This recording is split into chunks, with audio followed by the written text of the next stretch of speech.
Hello, everybody. I'd like to get started. Welcome, and thank you so much for joining us today for our very first ever JHU Pride Salon.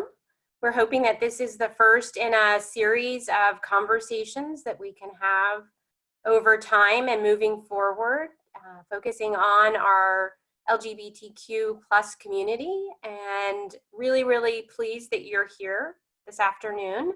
I also want to thank our two special guests, alumnus Bill Kirst and our Hopkins director for our LGBTQ Life Office, Demere Woolway.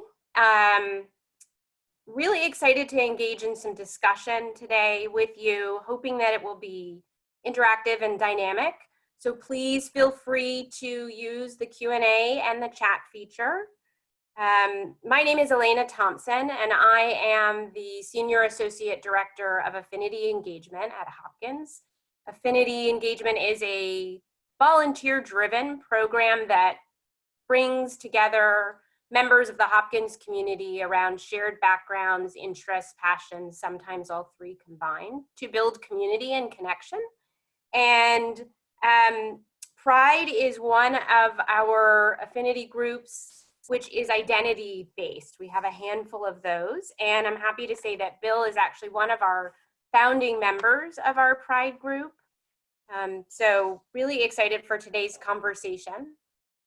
Before we get to the meat of the program, I just wanted to let you know, in case we have any kind of disruption, that we will be muting everybody to remove the disruptive individual, hoping that that won't happen today, but as we have heard in the press and have had experience at Hopkins, it occasionally does. So just want to be sure that you guys are prepared for that. We have a couple of polls that we will be running, so we hope that you'll participate in those as well. And as I mentioned, please feel free to use the Q&A as we go, even though we will have some time set aside towards the end of our discussions, simply just to delve into questions and interact with our participants. So without further ado, I would love to turn things over to Bill and Demere. Thank you, Elena. We'll go ahead and give introductions, and then we'll jump into it. So I will start. This is Bill Kirst. I am class of 2000 Arts and Sciences. As Elena mentioned, one of the founding members of JHU Pride. Also pretty involved in alumni affairs and relations. I currently sit on the Alumni Council, where I lead the Digital Engagement and Communications Committee.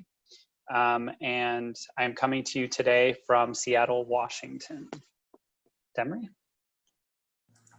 Hi, everyone. I'm Demere Woolway. I'm comfortable with any pronoun, and I serve as the Director for LGBTQ Life at Johns Hopkins.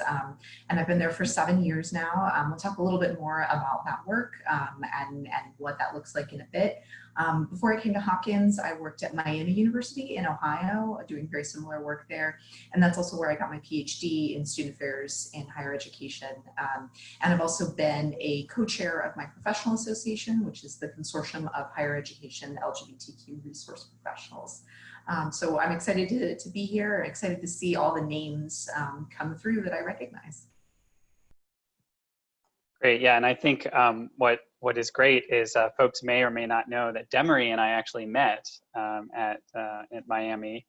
Our paths crossed when a mentor of mine who went to Miami brought me to the college, to the university there, to lead a strategic planning workshop on for the LGBTQ Alumni Association there. And Demere, I believe, if my memory serves me correct, you were in that planning session, and that's when our paths crossed many years ago.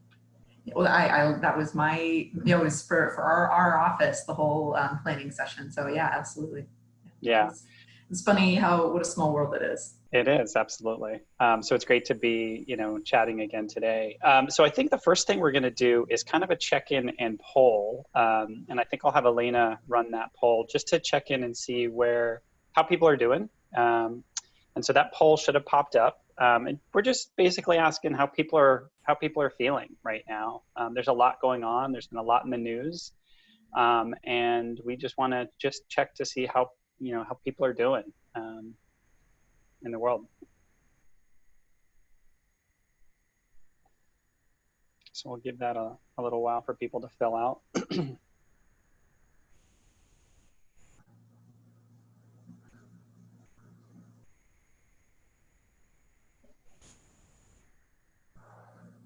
Okay. We can go ahead and close that poll or see the results, Elena, if we want to. Okay. Yeah, how I feel changes every day. Some days are up, some days are more, some days are down. I think that's probably pretty accurate for where I'm at too. How about you, Demere? Yeah, I feel like, you know, for every Supreme Court win, there's a setback, right? I mean, you know, this is a very strange and uncertain time where I'm really grateful for really goofy small things a lot, and then just heavy. There's just a lot of things in the world right now. Yeah. Yeah. Yeah, I've noticed one of the things that's been really interesting for me is, like you said, there are these moments of great appreciation and great gratitude.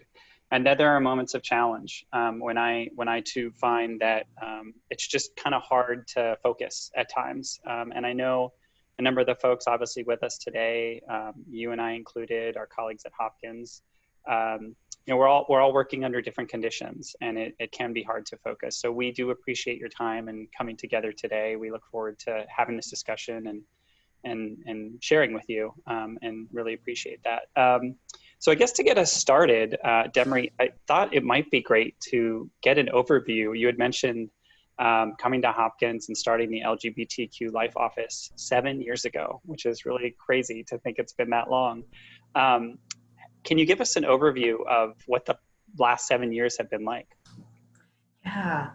So the office was originally created out of the Diversity Leadership Council, which wrote the proposal that eventually led to the creation of the office. And when I got here, there were some really robust, dynamic student organizations and a lot of work along those lines.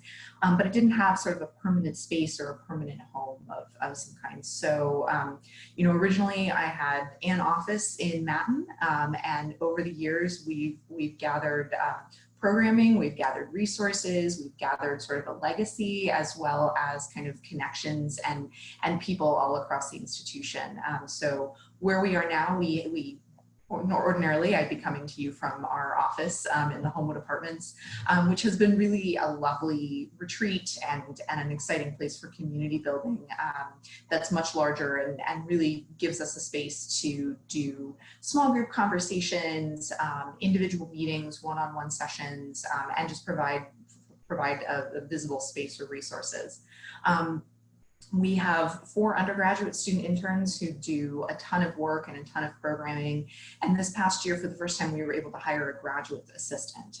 So we've also expanded in terms of the people that we're actually working with, in addition to a number of fantastic volunteers who help run things like safe zone trainings and meetups and things like that. But in general, you know, when I talk about the office, I talk about the support, education, and advocacy. So support one-on-one conversations with students. We have our peer mentorship program. We have what we call our identity-specific meetups. So closed conversations for whatever identity that is, LGBTQ folks of color, trans and non-binary folks, queer women, that sort of a thing.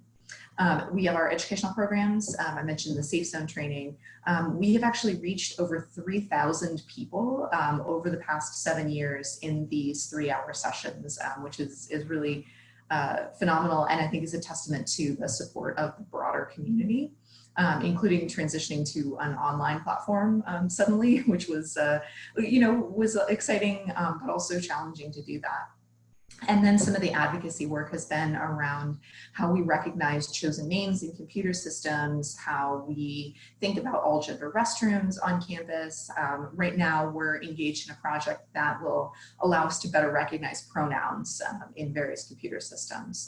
So there's always a new threshold, but I also feel really good about the work we've done thus far.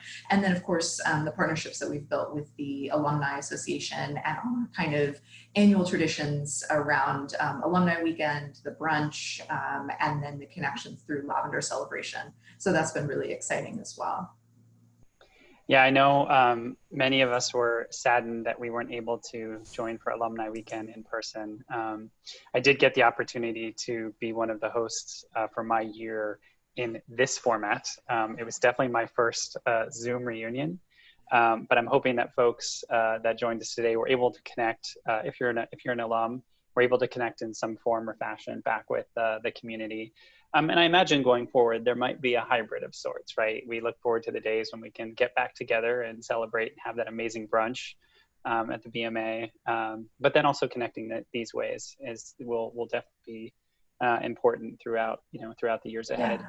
Well, and you kind of mentioned, what you said about sort of the hybrid approach. One of the really fascinating things about going to this model is that it has allowed us to be more accessible in ways that we weren't necessarily before. I've seen you, Bill, more often since we've gone to this model, even though we haven't changed our locations. But even, people who are, we have a lot of distance learners who don't live in the Baltimore area, and they've been able to join different programs and things like that. Someone with a disability who maybe has a hard time navigating campus after dark or things like that, being able to do things remotely or virtually can in some ways kind of even the access to people. Obviously there's other access issues with high-speed internet and technology and things like that, but that's been a really fascinating side benefit is how in some ways the access to different programs and resources has improved in this situation.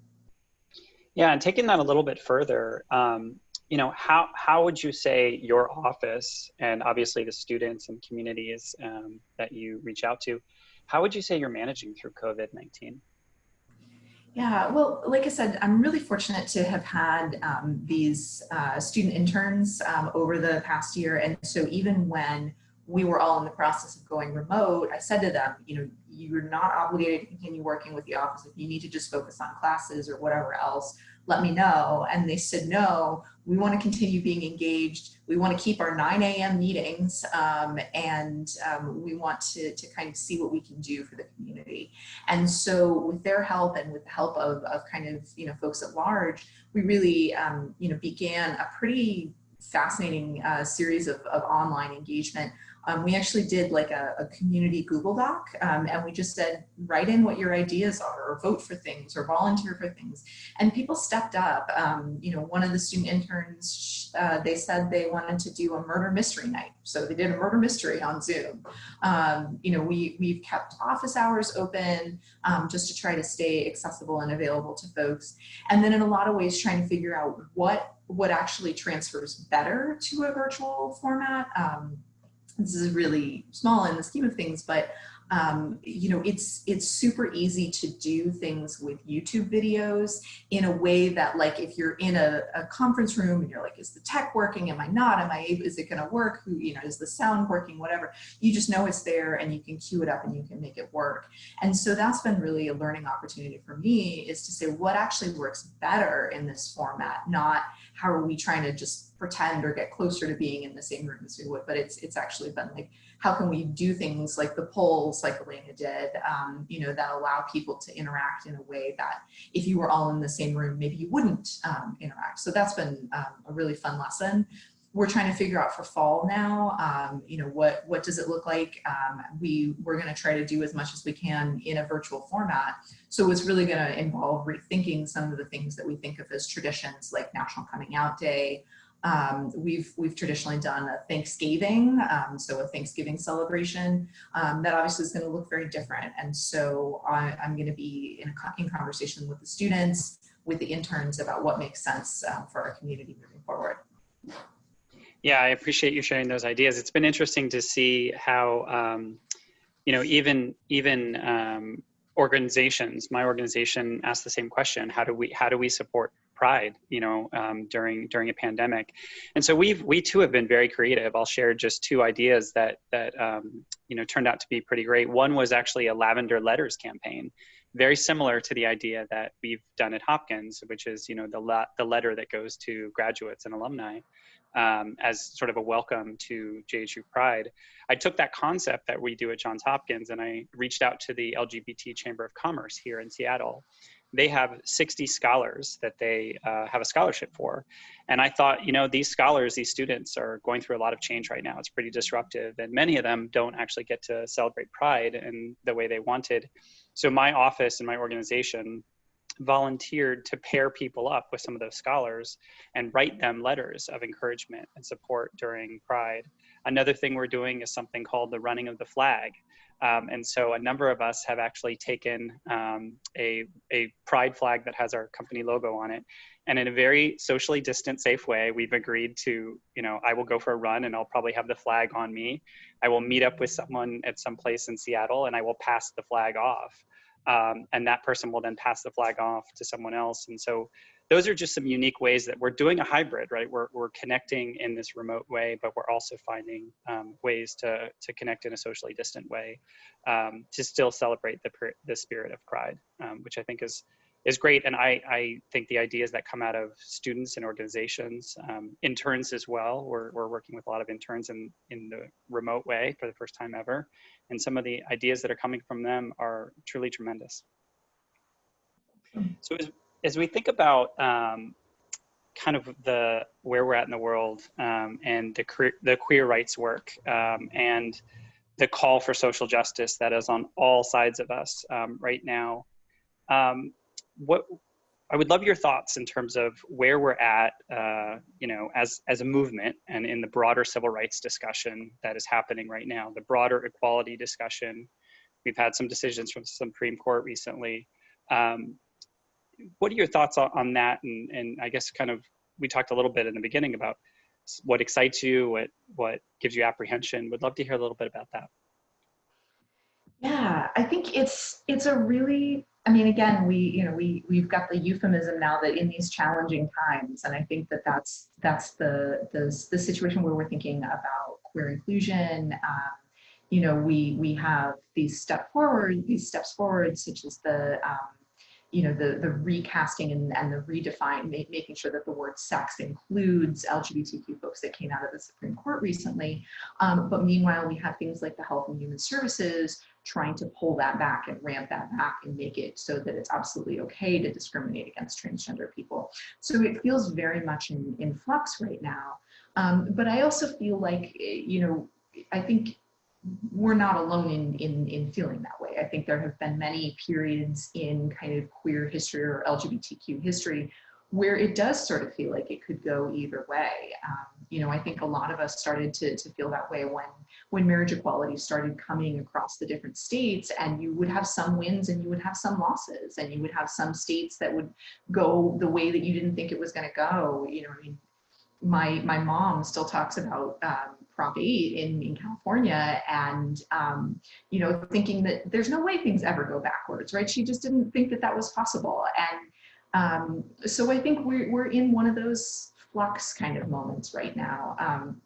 But I think the good news is that we have a queer movement that is recognizing the power of intersecting oppressions and working at those intersections, right? Saying that now is no longer the time to separate out trans rights. That in fact, when we talk about sexual orientation and gender identity as linked, that's actually a much more powerful coalition. And the same thing is true when we think about, you know, taking on racism, right? That the same forces that, you know, that seek to oppress people, you know, exist in a variety of different dimensions and different capacities, that we can't just say, oh, we'll come back to women's rights later, we'll come back to the rights of folks of color. That I think as a movement, we are really much more intersectional and much more aware. It's not perfect, no movement is, but I do have a lot of hope for that. You know, before everybody joined, Bill was sort of asking about what's the situation in Baltimore and what things are happening. And one of the things that has been really gratifying is in every protest that you see the photos of, and you walk through and you see who's there, they are wildly diverse, and they are also speaking from all of their intersections. You know, they're saying, Black trans lives matter, that they are taught, they're carrying a pride flag in a Black Lives Matter march. That folks are much more aware of all of those dimensions. So, it's a big question, and it's a big thing to hope for, but I do really have hope about kind of where we are, even if it feels tenuous, because of all of the people that I see who are invested in this work. Yeah, I similarly am seeing, the power of intersectionality play out, whether it be here in Seattle, or even frankly, as you described, people coming together to share their perspective, and frankly, some of their experience. And, as you said, so beautifully, like when people feel oppressed, it's not just, I'm oppressed for just this part of me, and advancing rights and equalities is not just, this one part of me and then it stops. I think the same thing is happening, interestingly, across corporations. I don't need to remind people in terms of what's in the news and brands. And it's been interesting. I read a study from Edelman recently that said the level of trust that is put into institutions, be it government or large institutions, is actually waning, and people are starting to put more trust possibly into brands and corporations. My belief is probably because around this area of social justice and intersectionality, there are corporations and brands that are taking a stance, and people are aligning to those because of what they believe in, because of their values and action. That excites me. I see that on a day-to-day basis, even my own organization. And I would love your thoughts, just in terms of that. Is that something that, if I think back to even the Hopkins experience, right? The power of the education and the power of what Hopkins does is brings all minds and perspectives together in a very intentional intersectionality, to really tackle problems and challenges and make lives better. Is that something you see continuing with excitement as we kind of move through this social justice movement? Yeah, I think there are a lot of ways in which the students are leading that work, that they are, one of the ways that people often like to describe Hopkins is as entrepreneurial, right? And I see that a lot in the student organizations in particular, because they will sort of stake out, hey, we really want to do this conversation around, what does sexual health look like in X community? Or, we really have never partnered with this other organization, and so let's have a conversation together and do an event together. And I think the students are really smart about recognizing both the power of that, and then also how by doing that work that you can actually bring, you can bring more people in, you can, reach the people who live at that intersection, but you're also broadening your coalition, and you're also bringing together a dialectic, right? That it's no longer just I'm speaking to my community and the people that I know and I trust, which is necessary and valuable in some circumstances, but in times when there's uncertainty, when there are a lot of tensions, having that capacity and that willingness to work across difference, that ability to sort of say, we have some interest alignment here, that there are some things that we're both interested in working towards, even if we're coming at it from different angles. I think a lot of the work that's been done around women of color at Hopkins, and different groups sort of saying, we know this is a thing that we all care about, and we all want to contribute to helping raise that visibility and make sure folks' needs are getting that. So it's definitely happening, and I think it's definitely the students that are leading that conversation. And I feel really privileged to be able to watch that, create a space for it, and to the extent that it's available to participate in those conversations. Yeah, I mean, and what excites me, I think, is that, as you described, those students are that generation to kind of carry this forward and make it real and make it sustain. Some of the discussions we've had in my own organization, and I've talked to a number of small businesses and nonprofits who have reached out just based on some of the work that I've done, like you have done, Demere, around diversity and inclusion. And it's interesting because, it's elevated it to a different capacity where people are starting to say, this is not just about having a council or a plan or a committee. This is truly about action and engaging people based on where they feel oppression or where they feel and experience, equality and support. And it has been a really dynamic discussion that I think has definitely advanced my own organization. I've talked to a number of people who feel more tied in to the brands, as we talked about.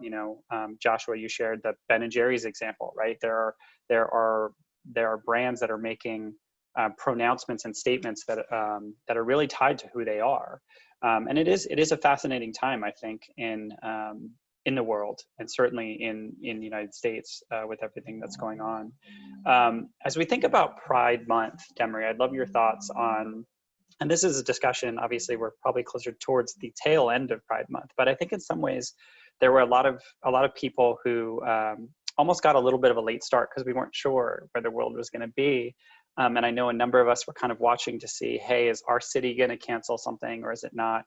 I've seen a lot around in cities across the United States where the Pride, celebration and the Black Lives Matter celebrations have kind of joined and said, okay, let's do that. Very similar to what you're saying. If you look on a demonstration line, it is all faces, all ages, people carrying all flags and banners. So when you think about Pride Month in a pandemic, what are some of the discussions you're having with students or maybe family members? How are people feeling the spirit of Pride under these current circumstances that we're in? Yeah, I was actually, so we've been doing these monthly online socials for anybody who wants to be part of it. And they're pretty informal and people come in and they hang out, whatever. But someone sort of said something to that effect of like, this was going to be my first time going to Pride. I'm really bummed. I'm sad that this is happening. And there were like 3 people who all chimed in at the same time to basically say, I went out and I bought the biggest flag that I could, and I'm going to hang it up in my apartment. And I don't care if anybody else sees it, but like, that's my thing. And that's what I'm going to do. And I think people are finding ways to make it make sense for them, and figuring out ways. So what does it look like to celebrate myself and celebrate my community? This weekend, in fact, there's a group that's called Global Pride, and they're actually doing like a 24-hour live streaming music and performance and things like that, which again, I think kind of gets back to that accessibility factor where theoretically, these are a whole bunch of people who never would have come into the same space or engaged with the same, the same performers or the same ideas at the same time. And so there's a tremendous amount of potential in that if we're looking at it that way. And I do think it can be sad though, right? We did, over this month, I've been doing a little Instagram series of different moments of Pride.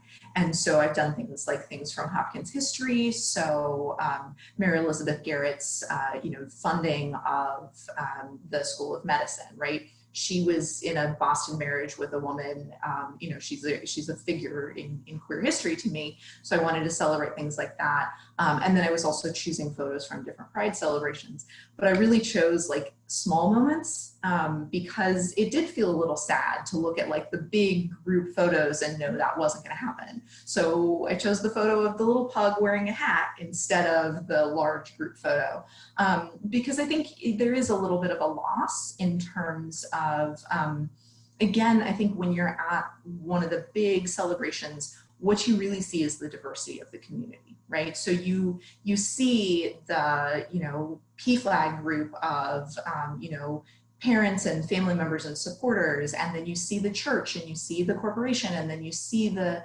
the church, and you see, kids and adults and the Two-Spirit group and the drum line, and that to me is really the tremendous potential, is when you have all of these people who are all in the same space, and that's really energizing.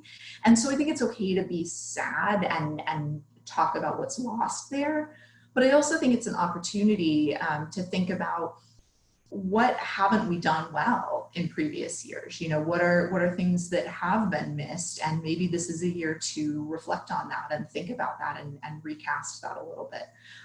So I think there's potential, and then there's also there is a feeling of loss as well. Yeah, I appreciate you named that, because one of the things that I didn't know I missed until we couldn't have it.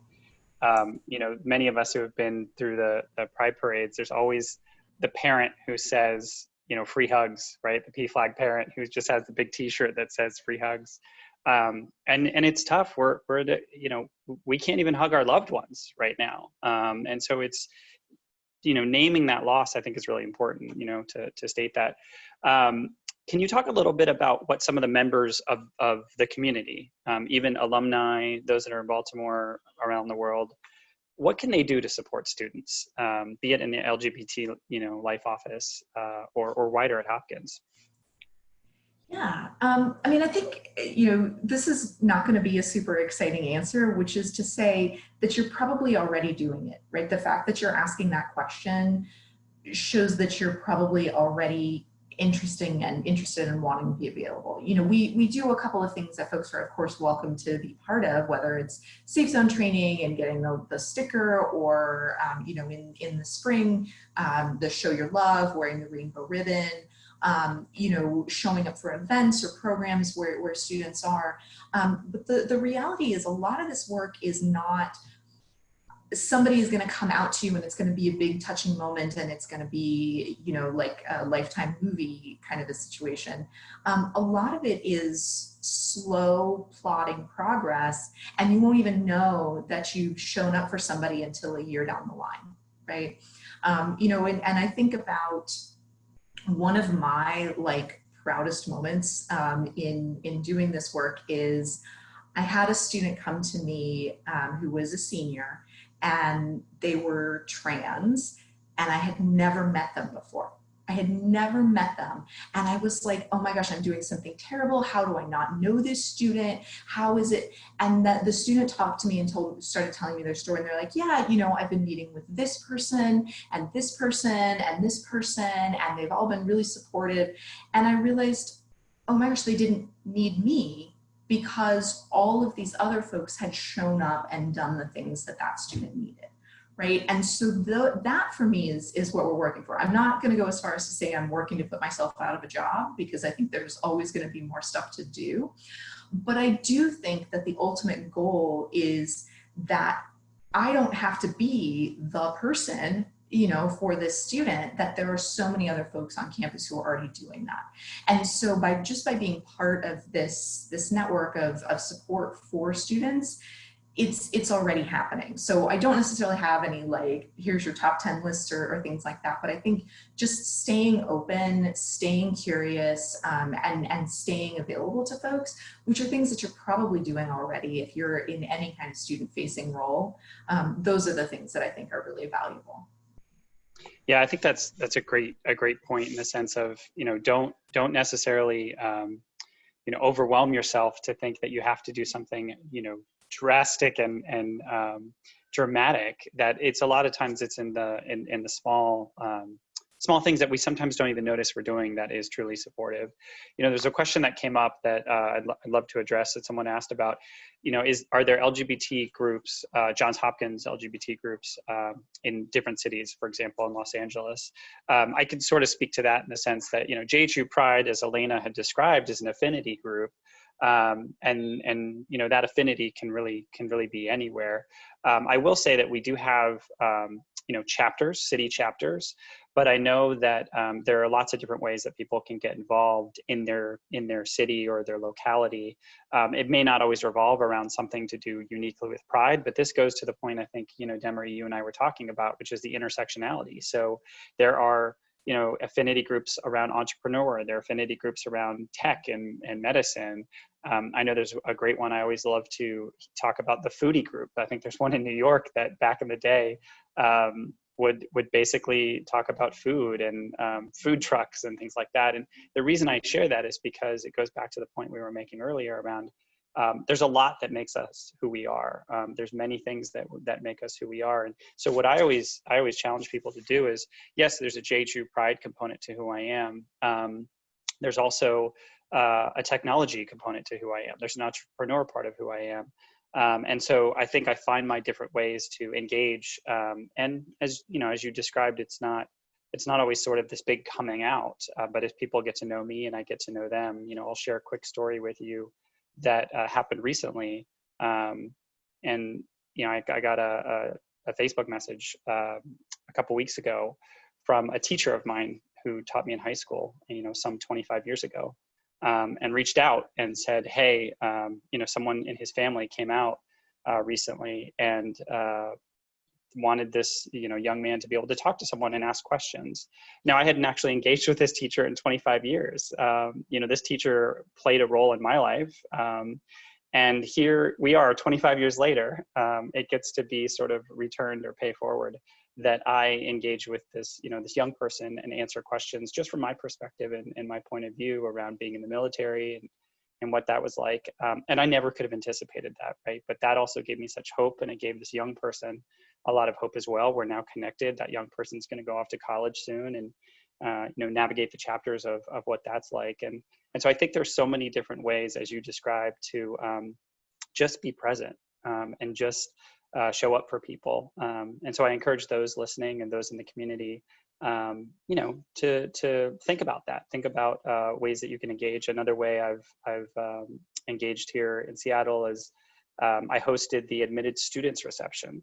So students that are admitted from certain regions to Hopkins come together with their parents and their families, and we'll hear from a Hopkins alum, somebody from the admissions office, and possibly a student as well.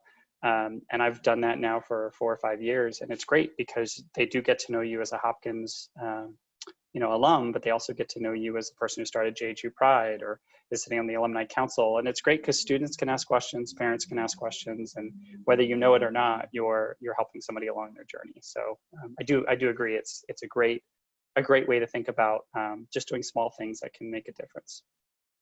Yeah, just to add on to that, I forget who it was that said this, but I remember reading an interview with some celebrity who was one of the earlier people to come out and sort of be visible. And, the interviewer said, oh, doesn't it feel good to know that there's all of these people who you're sort of a role model, you came out and then they were able to come out and all this kind of stuff. And the celebrity said, no, me coming out is because of all of the other people who came out before me, right? It is because of somebody's PFLAG mom who gave me a hug. It is because of all of those other folks that made it just a little bit more normal for me that allowed me to be in this place. And I love that thought of us all being connected. And so whether or not you're queer or whether or not you're visible, a small step adds to that kind of larger climate of inclusion that allows progress to be made. So I think none of us are truly individuals in that way. We're all sort of the beneficiary of the work that we have all done to help make things just a little bit better for each other. Yeah, and I can't go without applauding the allies, right? I mean, there's so much work that in my organizations. If I think back to my time in the military, the way that allies have really shown up consistently and demonstrated that this is not a dubious thing, right? They're like, I'm here. Like, where do I need to be? Tell me what I need to do. And I think it's really interesting to see that allyship come in many different forms across many different, as we've described, many different intersectionalities. And if anything, it's given a larger and a more resounding echo of what it means to be an ally. I'm having different conversations with family members. I'm having different conversations with colleagues, and it gives me a lot of hope amidst the challenges that we're facing. To hear the echo of allies. Is that what you're experiencing too? Absolutely, yeah. I mean, I think we wouldn't be anywhere if we were all on our own, right? And I think that one of the lessons of that, of course, though, is like, where do I need to show up as an ally for someone else, right? Where is it that I need to show up for colleagues of color? Like, what are things that I need to do around my able-bodied privilege? Like, what are the things that I can do to be an ally for someone else? And so my hope is that that is one of the reasons why why the queer community does look as intersectional as it has been in my experience, again, not perfect, but, moving in that way, is because there is an awareness of the needs of showing up for each other and really doing that allyship work in a deep, committed way. Yeah, and when we think about things like the Safe Zone program, which you had mentioned has over, I think over 3,000 people that you've reached, which is a tremendous number. Are there strategies or suggestions that you have for, people in the community or colleagues to kind of encourage them to sign up for things like that, programs that truly make a difference? I think, obviously it depends a lot on where someone is. I'm a big believer in spectra, right? There's lots of different dimensions that we're all moving on. And one of those is sort of like an allyship spectrum, for lack of a better way of saying that. And there might be somebody where asking them to come to a 3-hour session just might be too far of a leap forward for them, right? Maybe they're at a place where they just need to be told, hey, this is not an okay word to use. Like that's as far as you can get with this conversation right now. But maybe there's somebody who's a little bit further along who you do think is a good candidate, and they're really in that space to say, tell me what's holding you back, right? Tell me what your resistance is, or tell me what's making you feel like that's not a good use of time, or where you have other priorities. Or, even it may be coming back to someone's values. I know that you really care about building an inclusive space for students, and I think this will help us get to some tools there. Or is there a halfway mark, right? Could the two of us read an article and maybe that'll help us think a little bit further? So I think a lot of it is about just sort of figuring out where do you think they are on that journey towards allyship and what helps nudge them. And so it may not be a 3-hour training. It may be just, let's have a conversation about values, or, I realize that this practice that our office does create some barriers for trans folks. So maybe we can look at that really concrete work, because again, you find out what people value, and if what they value is the work and being with students, you'll get there. You'll work towards a similar goal in that way. Yeah, absolutely. I know for me, and in my experience working with a lot of clients and customers and other people around the world, sometimes it actually helps to just bring somebody along. Say, hey, can I go with you to that? Or hey, do you want to join me for this? And I think there's so many entryways, as you described, Demere, across the spectra of based on people's curiosity, their learning, their values, and it is. So sometimes I'll just say to folks, hey, would you like to join me? Or hey, can I join you for that? The additional perspective can be really powerful to see where, maybe we're falling short on some things, or maybe, we have the opportunity to better engage allies or leadership or any of those challenges. So yeah, I think there's definitely some interesting roads ahead. I'm hopeful for that. When you think about your greatest wish in your role for this office, for the university, what might that be? Oh boy, that's an interesting one. I think I always wish we could do more, right? And that's sort of across all the spectra. So that's I know right now that we are falling short in terms of the support that we can offer to staff and faculty, right?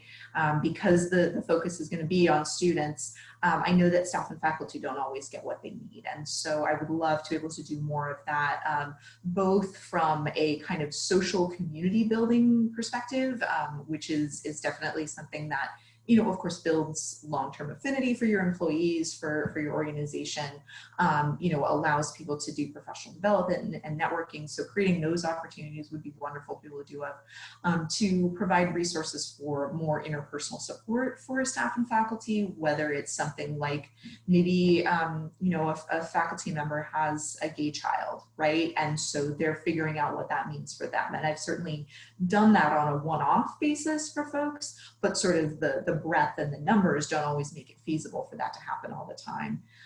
So I think a lot about just being able to do more of what we've done, right? More all gender restrooms, you know, an expanded presence in classroom opportunities. So this is not one wish, but it's many small wishes, right? But just the capacity and the ability to reach more people, and you know, just spread that out just a little bit more. Absolutely, I appreciate that.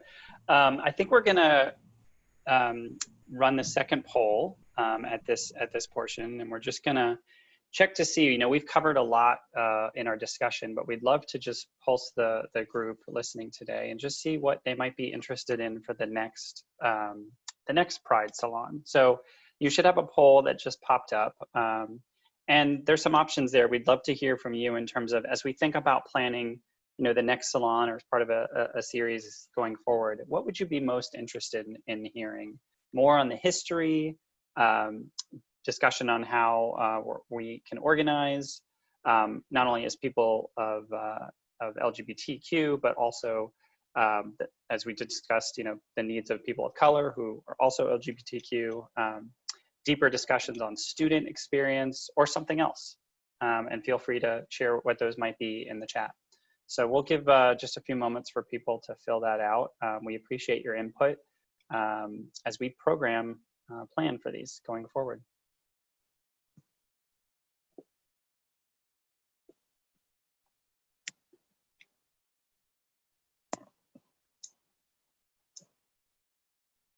All right, Elena, we'll see how those results are coming in. While we do that, I'm gonna take a sip of water.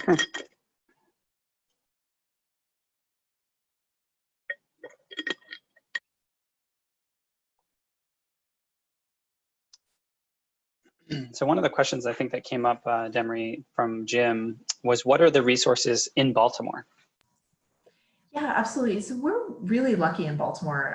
I mentioned earlier that my previous role, I was in Ohio, and I was in a small town, and I was the only LGBTQ thing until you got to Cincinnati. So Baltimore is not like that. There's a ton of resources. We have the Pride Center, which is the LGBTQ community center for Baltimore. They're the ones that sort of organize Baltimore Pride.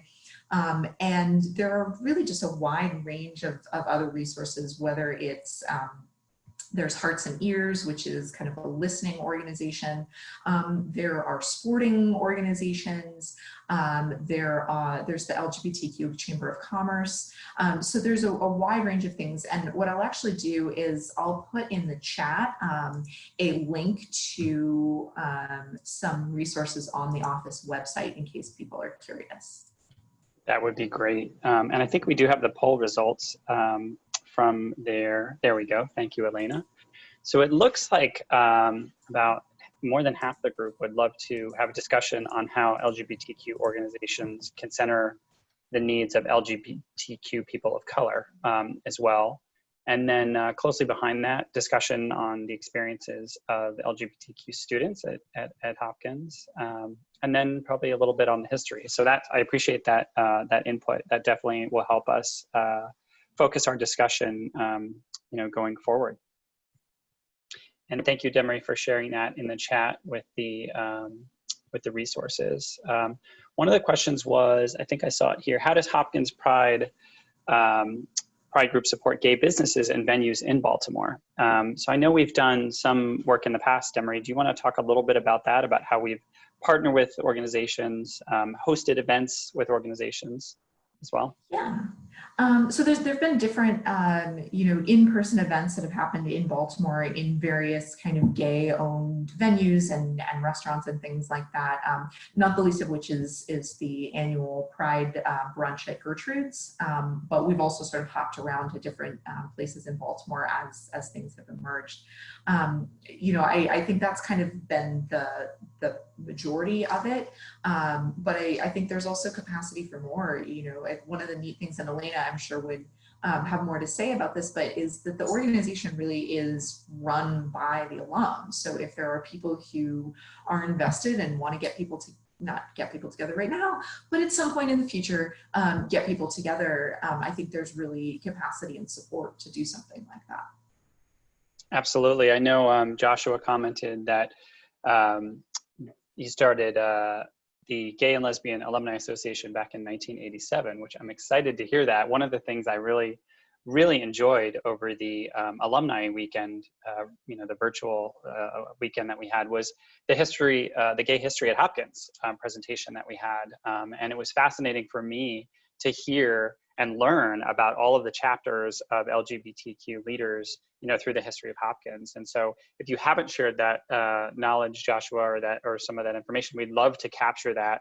Demere, I know you've done a number of gatherings of sort of history of the LGBTQ life at Johns Hopkins. So if people wanted to share some of that history or perspective, where's the best way for them to do that? Yeah, and actually, Allison is on the call as well, and she works for the Hopkins Retrospective, which does a lot of that work. And Joshua mentions being interviewed as a part of that project. But we had a really lovely collection of DeSaga materials. So anybody who's been involved in the history of the Diverse Sexuality and Gender Alliance, which it used to be GALA, formed into that. And so we were able to give those to the libraries to keep as a resource for folks who were doing this kind of work in the future. And are always in the lookout for that, even if it's something, you're like, oh, I graduated 10 years ago, and I don't know if it really counts as historical. It absolutely does. And we'd love to have photos, posters, anything along those lines, or your stories. If you've got 10 minutes to type up a story, we'd love to keep that. One of the things we know is that queer history doesn't always get documented. If there are, folks where there are privacy concerns, where there are, there's a whole bunch of reasons why we don't have our history. And so if you have any piece of that in your brain or in your hard drive, we would love to have that, added to our collection somehow. Yeah, thank you, Joshua, for doing that, and thank you, Allison, for leading the that retrospective work. One of the questions was around increasing. Do we see increasing trends of numbers of incoming classes identifying with LGBT community or acting as allies? Would love your thoughts on that, Demere. Yeah, so if you look at the national numbers, the below 24 population actually does tend to seem to be more likely to identify as queer or somewhere on that spectrum. Our numbers are roughly the same in terms of things along those lines. And I think it just goes to show not so much that there's anything about Hopkins that's attracting people. It's just that as kind of a community, younger folks seem more willing and more ready to tell somebody on a survey, because that's, I think, the function there is like what people feel comfortable writing down on a survey or telling an interviewer or things like that. We certainly, I think, do have a ton of allies as well. There's no formal way that we catalog that or collect that, but it's really fun to go get to do these talks with students, and part of the thing, you kind of figure out where they are and how much they already know, and it's just really exciting when they start off and they introduce themselves with the pronouns, and I don't have to be the one to say, hey, let's start off and do our introductions that way, or so there's definitely a pre-existing level of knowledge that a lot of undergraduates are coming to school with. Yeah, and equally in corporations, I can tell you that we recently, moved over to having people put their pronouns in their email signature. That was a great step forward. I can also tell you that through our own private organization, at my firm, when we've hosted these town halls, over a third of our company has shown up. And so that is a tremendous amount of allyship, showing up to be involved in these gatherings virtually, and before COVID, obviously in person. One of the questions was around trans health, and specifically care needs, particularly with surgeries at Hopkins. Can you speak to that a little bit?